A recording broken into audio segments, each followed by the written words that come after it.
Okay guys, try natin yung in-upgrade nating memory RAM, yung 8 gig. So bali ngayon nasa 12 GB na.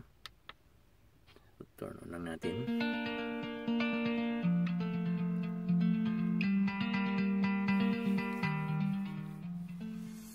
So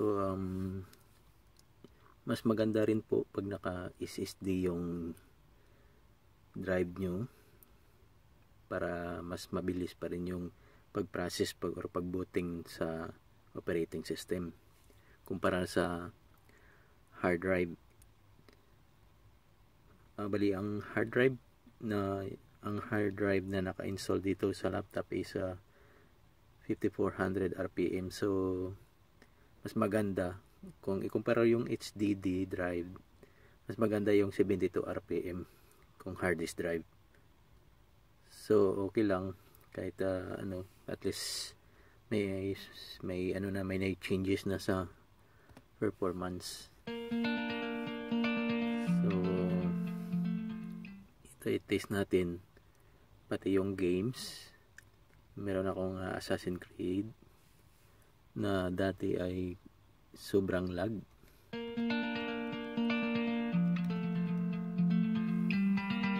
I-try natin ngayon.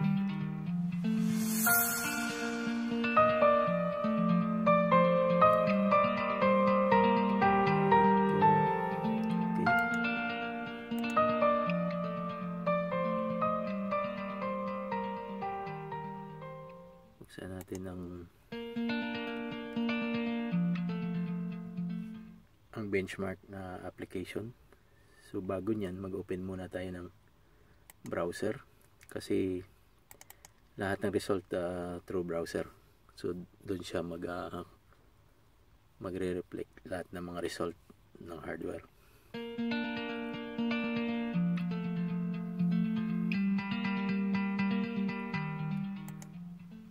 Habang naglo-load ang browser, open na rin natin yung benchmark.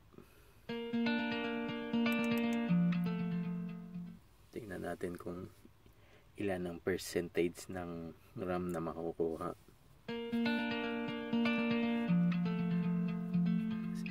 Sa nakuha natin previously sa 4GB RAM, nasa 20 point something, 20.1 yung result ng percentage ng RAM. So mababa. So tingnan natin dito ngayon sa pag-upgrade.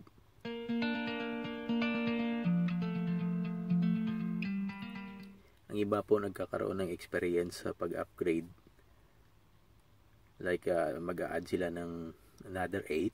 Meron silang previous na 4 gig. So mag-upgrade sila, mag-add sila ng 8 gig. So nagwo-worry sila bakit ang hina, ang bagal. Kasi po kaya nagkamali ka rin yung kanina sa na-mention ko dun sa upgrade ng hardware, sa pag-install, na kailangan talaga ay mauna yung pag-process yung 4 gig. Lalo na 266 kasi ngayon ang sa akin 266. So ang tapos yung 4 gig ko is 2400 lang. So ang 8 gig ko is 2666. So kailangan sa slot A 4GB dapat ang ilagay natin bago ang 8 gig. So ang 8 gig sa slot B natin ilagay.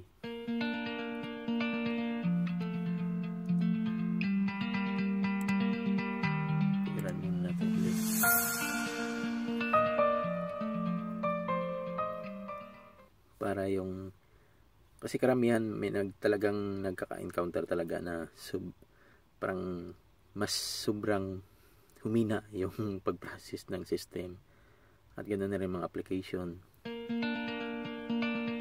So dito kailangan pauna ilagay mo talaga ang ang 4GB sa slot A para yung pag-process, pag-reading ay mas mabilis. Kasi yung 266 na nilagay ko sa slot B, i-read ng 20 ng magbabase doon siya sa 2400. So magmatch sila dalawa. Kumbaga mag-backward yung 266. So magiging 2400 lang siya. Kaya ang iba nag-question bakit ganun. Kasi yun talaga hindi siya hindi naman pwedeng yung 2400 ang mag-a-adjust, kundi mismo yung 2666 megahertz. So yan, so nagbe-benchmark na. So yan, nire-read lahat yung mga hardware, kinukuhanan lahat ng result.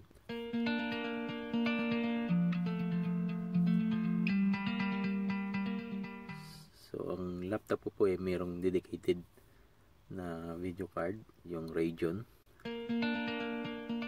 R7.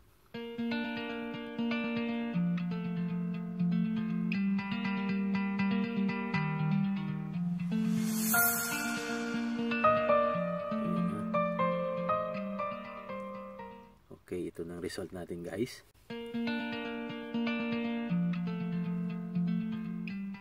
Nakikita nyo sa screen. Actually, pwede rin ako sana gumamit ng ngayon ng OBS Studio para sa recording ng desktop.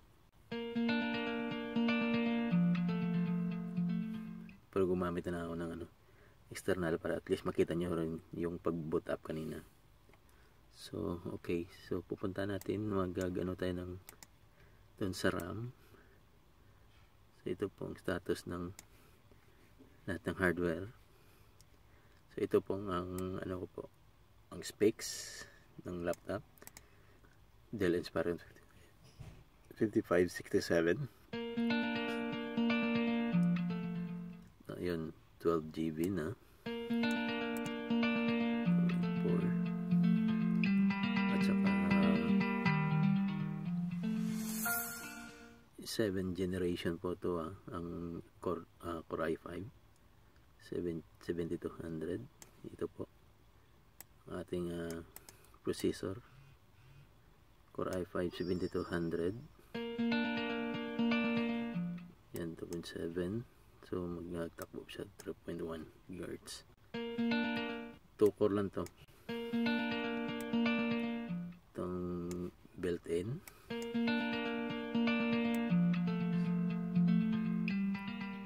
Ito ang sabi ko. So 500. So 5400 RPM. So mas maganda pag sa hard drive naka 72 RPM ka para mas faster yung reading, mas maganda yung reading kumpara dito sa 5400.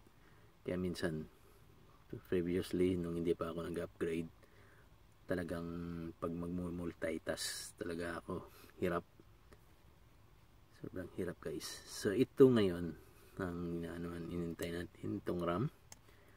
So ngayon titingnan nyo, abot na sa 50%. So laki ng changes after ng nag-upgrade tayo. Kung ikukumpara ko previously, ito po ang result ito po ang result ng 4GB na save ko na ng nakaraan.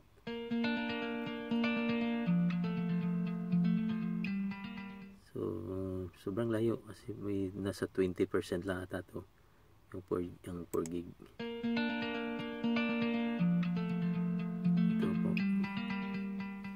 Ito 4GB. Ito po 4GB. So DDR4 2400 close. So nasa 21 lang siya. So unlike ngayon, nakuha na natin is 50%. Dalawa na yung 2400 at saka 2666 MHz. So 4GB at saka 8GB. So talagang layo ang talaga yung diferensya.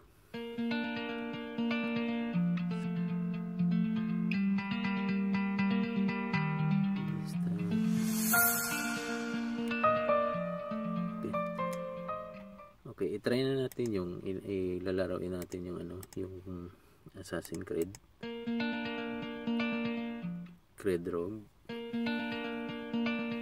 Previously talagang pag naglalaro ako, may talagang mag-ano siya talaga, mag-stack up, or I mean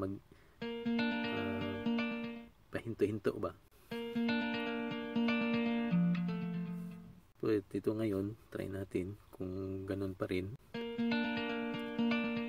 or maging smooth.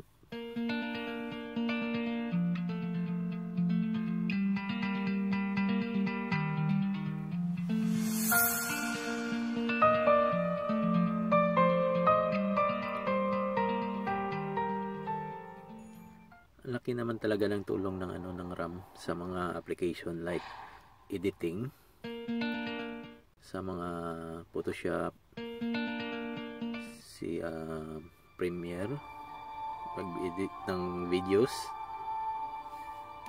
at sa games talaga mas laki ang tulong ng RAM.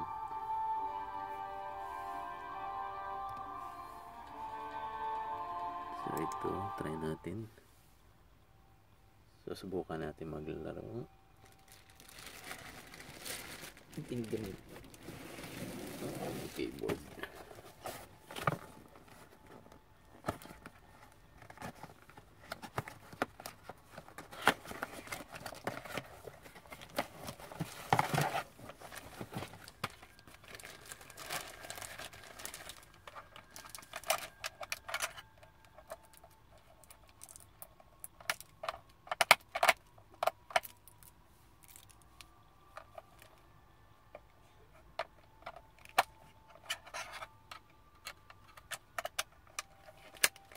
Gagamit lang ako ng wireless keyboard para hindi ko maano yung table. So ito ngayon.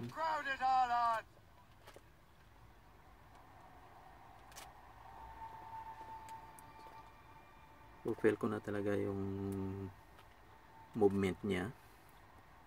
Try muna natin check yung yung setting sa graphics.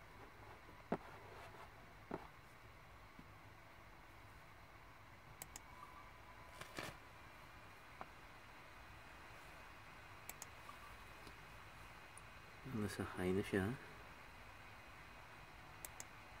Try natin high din.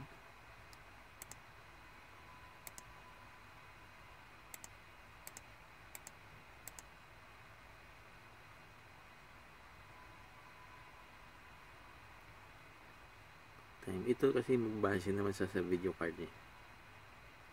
Graphics. At least kaya naman ng dedicated na video card. Ay dati talagang hirap pag naglalaro ka.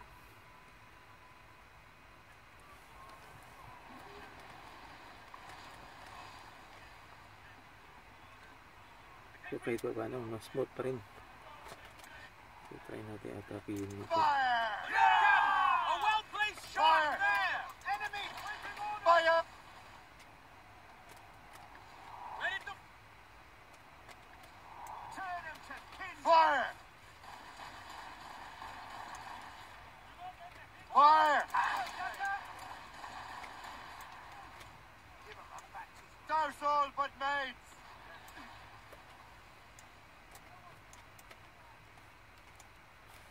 Hold them in! Get off the wind! Get the mates free! Loose all and trim sharp to the wind! Fire! Fire! Fire! Fire! You'll find the ship, Captain! Fire! Fire!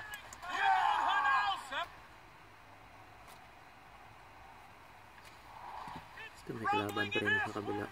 Blues up! Taser sticks! They can fire many volleys. Fire! Brace! Brace! Fire! Off but here!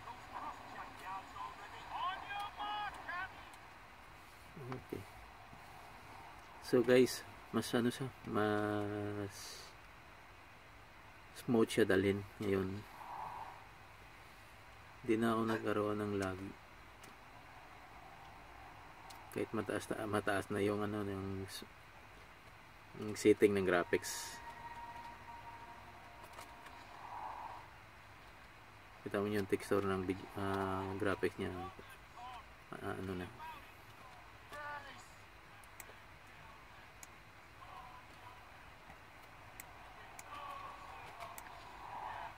Ito, try natin. Brief the top sails and guns. Fire!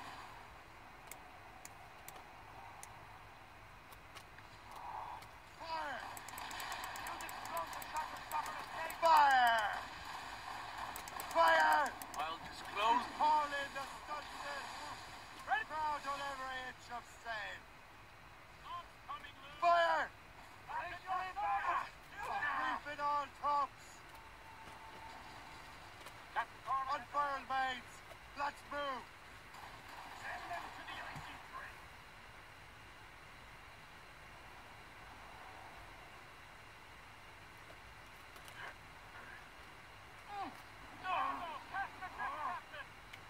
Brace So, okay na yourself. guys. Mas maganda na ano. Fire! Ready here!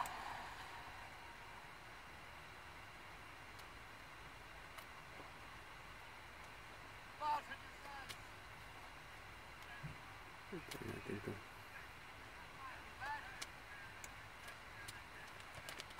Loose main sails. There's the main. Half sail.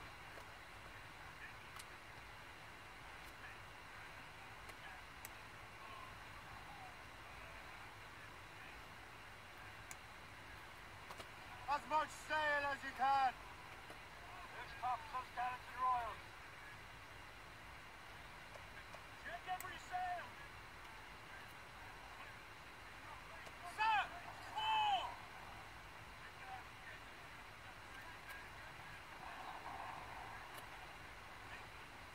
Yan nag-anuan.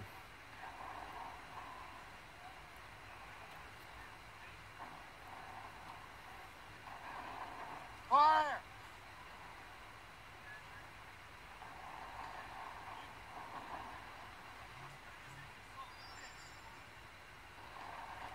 Fire! Ease off the wind. Fire! Captain! We have trouble on the tail! Brig! Ships of the Royal Navy! Fire along! Still reloading! Fire! Fire!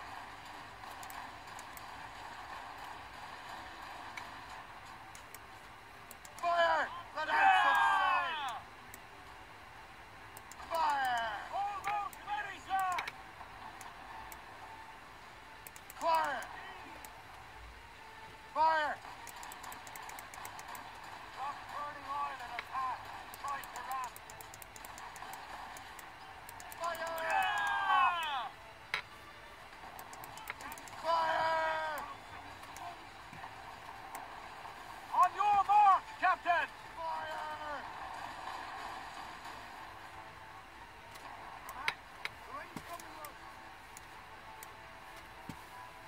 Where's the musty powder? I recommend explosive shot. Killer speed. Fire! Fire! Ready here! Fire! Yes, sir! Fire! Yeah! Loose and catch the wind! Send the lads to a father above. Next one will send them to Old Nick. Right! Hold!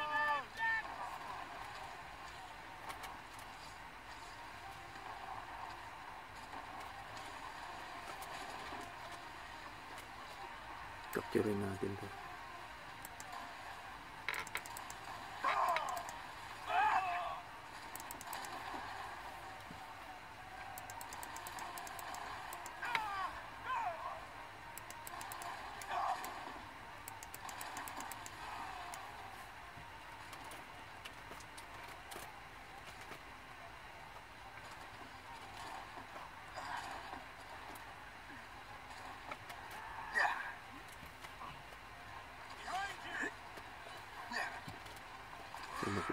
tayo.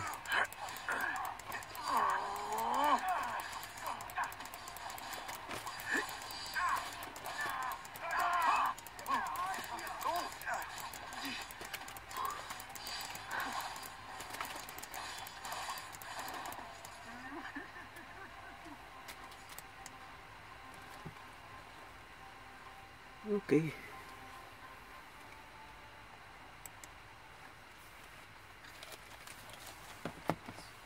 So successful guys. Mas ano siya, mas maganda siya talaga dalhin. Ngayon kung ikumpara previously. Yung previous talagang sobrang ano, malag.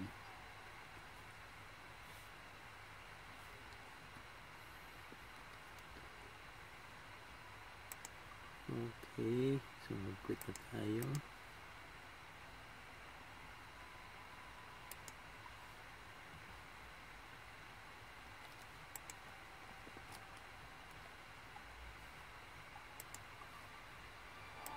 So guys, okay, so dito na lang. Sa susunod na lang, baka susunod mag-plan ko rin mag-upgrade ng hard drive. So papalitan ko ng ano, SSD para mas maganda po yung additional na pag-boot up sa pag-reading ng system. So guys, dito na lang po. Salamat. Okay, God bless.